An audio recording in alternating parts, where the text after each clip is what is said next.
안녕하세요. 저는 경기도 화성시에 살고 있는 만 65세 단독가구입니다. 다음 달에 기초연금을 신청할 예정인데 제가 가입해 놓은 종신보험의 보장성 보험은 어떻게 계산되나요? 지금 당장 수익이 발생하지 않는데도 금융재산에 포함되나요? 또 자식들을 위해서 보험을 가입한 것이 있는데 계약자는 부모이지만 수익자는 자식들 앞으로 되어 있거든요. 이런 경우에도 부모 금융재산으로 반영되나요? 연금처럼 매달 소득이 발생하는 것도 아닌데 기초연금 계산할 때 부모 재산으로 반영된다면 너무 불합리한 것 같아요. 자식들을 위해서 가입한 것이니까 그냥 다 해약해버릴 수도 없고. 알베르토 쌤, 자세한 답변 부탁드릴게요.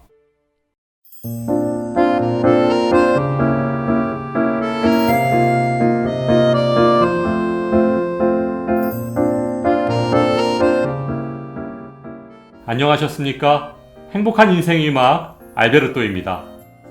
부모가 자식을 생각하는 마음은 전 세계 모든 부모들의 공통된 마음이겠지만 특히 우리나라 부모님들의 자식 사랑이 단연 1등이 아닐까 생각됩니다. 대부분의 부모님들이 자식을 위해 건강보험, 상해보험 한두 개쯤은 가입하셨을 텐데요. 오늘은 자녀를 위해 가입한 보험이 기초연금 계산 시 과연 누구의 재산으로 인정되는지 알아보도록 하겠습니다. 먼저 개인적으로 가입한 보험이 기초연금 산정 시 어떻게 계산되는지 알아보도록 하겠습니다. 기초연금 계산 시 보험은 크게 두 가지로 분류됩니다.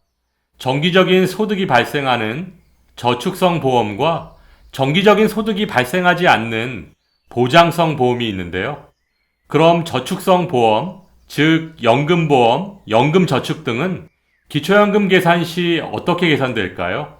먼저 연금보험, 연금저축에서 매달 정기적인 소득이 발생하기 전이라면 기초연금 신청 조사 당시의 해약 환급금을 기준으로 금융재산에 포함됩니다. 또한 연금보험, 연금저축 등에서 정기적인 소득이 발생하고 있는 중에 기초연금을 신청하셨다면 매달 받으시는 연금 소득만큼을 기본공제 없이 소득평가액에 반영합니다.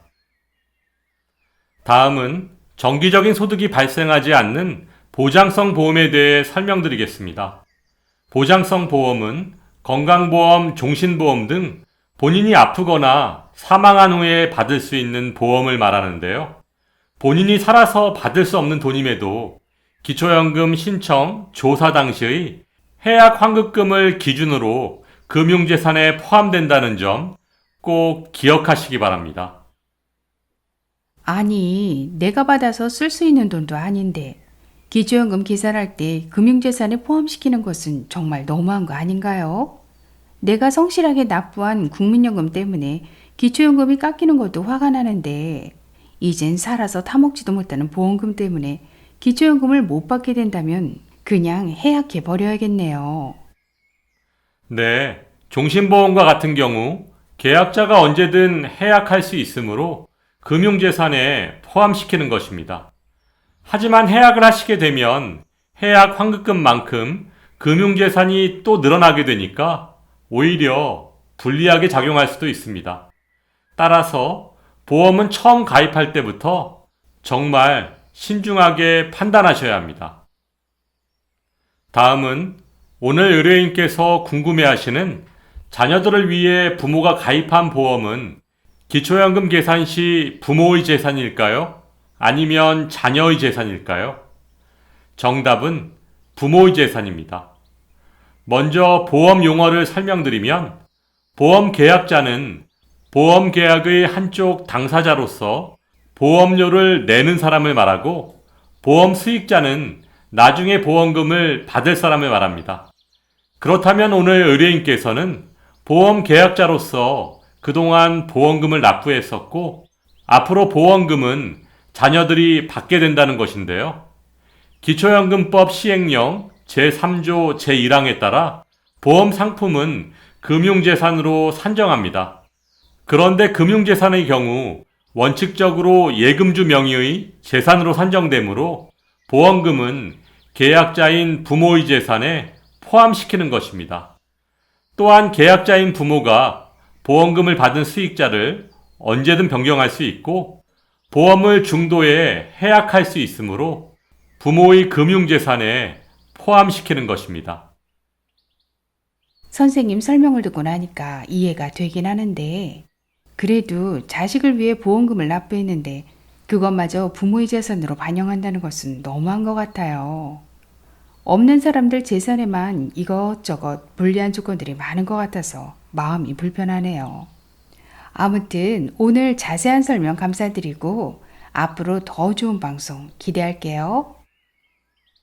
오늘 설명드린 보험에 대한 핵심 포인트를 정리해보면 연금보험은 소득이 발생하기 이전이라면 해약 환급금을 기준으로 금융재산에 포함되고 정기적인 연금소득이 발생하는 상황이라면 기본공제 없이 소득평가액에 반영됩니다. 따라서 기초연금 계산 시 금융재산에도 포함되고 소득평가액에도 반영되는 중복적용은 없어야겠죠. 또한 오늘 의뢰인의 경우처럼 부모님이 보험 계약자로서 보험금을 납입하고 자녀가 수익자로서 추후에 보험금을 받는 형태의 보험을 가입하셨다면 그 보험은 기초연금 계산 시 해약 환급금을 기준으로 부모의 재산으로 반영된다는 점 꼭 기억하시기 바랍니다. 기초연금을 받기 위해서는 이것저것 신경 써야 할 부분이 참 많습니다. 특히 자녀들과의 임대차 계약, 보험 가입 등 모르고 한 일들로 인해서 불이익을 당하시는 경우가 굉장히 많으신데요. 기초연금에 관련된 궁금하고 불편한 점이 있으시면 언제든 문의해 주시기 바랍니다. 오늘도 알베르토가 여러분의 행복한 인생 2막을 응원하겠습니다. 행복한 하루 되세요. 좋아요, 구독, 그리고 알림과 공유는 좋은 콘텐츠를 만드는 힘이 됩니다.